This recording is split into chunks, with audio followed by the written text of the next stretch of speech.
Bom, pessoal, nós temos aqui mais duas questõezinhas, né, de números inteiros.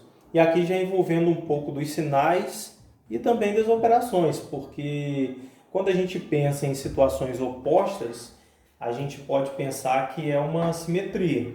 Se você tem R$ 9, pensa em dinheiro que todo mundo acerta. Ó, se você tem R$ 9, você tem um ganho de R$ 9. Então, mais 9 não precisa representar com sinal.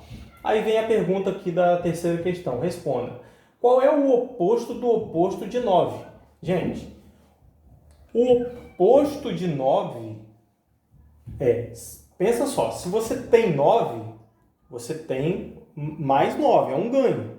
Agora, o oposto desse ganho seria a dívida. Devo 9. E agora, quando ele fala o oposto disso, né? O oposto de toda essa situação aqui. De novo, a gente pode representar o oposto com um sinalzinho de menos. Então, o oposto da dívida de 9 é o ganho de 9.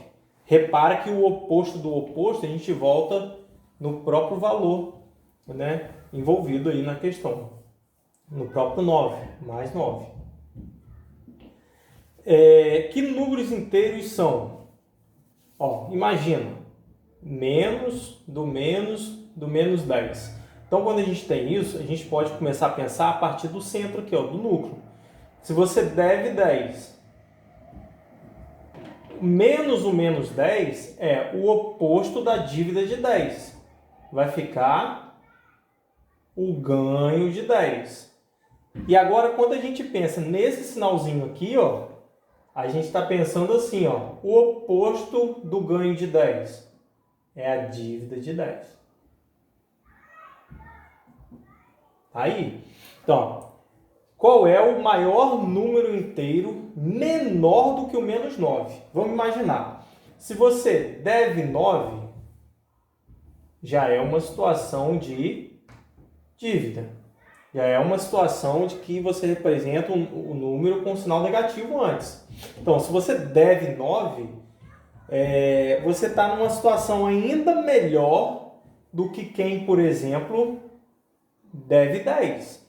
Se a gente deve R$ 10, a gente pode dizer que a gente está numa situação pior do que quem deve R$ 9. Então, o maior número inteiro menor do que o menos 9 é o menos 10. Por quê? Menos 9, se você ainda passa a dever mais R$ 1, quer dizer que você agregou R$ 1 nessa dívida de 9. Então, a dívida aumentou.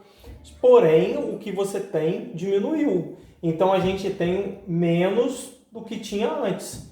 Aqui ele quer qual é o maior número inteiro, sendo que esse maior número inteiro tem que ser menor do que menos 9. Então, aqui é o menos 10. A gente representa assim, ó, menos 10 é menor do que menos 9. Marque V para as sentenças verdadeiras e F para as sentenças falsas. Quarta questão. Menos 3 graus Celsius é uma temperatura mais alta do que 0 graus Celsius? Gente, vamos voltar no nosso termômetrozinho. Se você tem 0 graus Celsius, você vai descer. Menos 1, menos 2, menos 3. Menos 3 graus Celsius. Então, menos 3 graus Celsius é uma temperatura menor ou mais baixa do que 0 graus Celsius. Então, aqui a gente tem uma alternativa falsa. 0 está acima de menos 3? Assim, 0 é maior do que menos 3. A gente pode olhar isso observando aqui o nosso termômetrozinho de novo.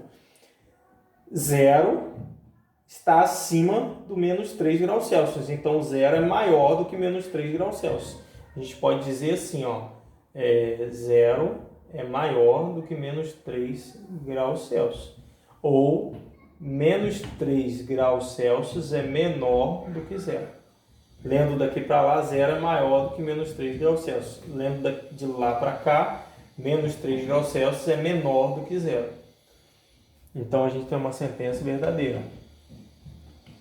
1 fica à direita de menos 4 na reta numérica. Assim, o 1 é maior do que menos 4. Vamos desenhar a reta numérica. Aqui a gente tem o 0. Vamos chamar de reta R. E aqui a gente tem o 1. 1 fica à direita de menos 4. Vamos ver. Aqui está o 0, então tudo que vem aqui na esquerda, quanto mais para a esquerda, mais longe do 0 para a esquerda, menor é o número, mais negativo é. Então, menos 4. Então, o 1 está à direita do menos 4. E aí a gente pode dizer que o 1 é maior do que o menos 4 na reta numérica. Então, verdadeiro. Quando se compara um número negativo com o 0, o maior deles é sempre o 0. Vamos pegar o exemplo aqui que a gente acabou de ver. Menos 4, né, ele está à esquerda do 0. Então, ele é negativo e ele está à esquerda do 0. O maior deles sempre é o 0.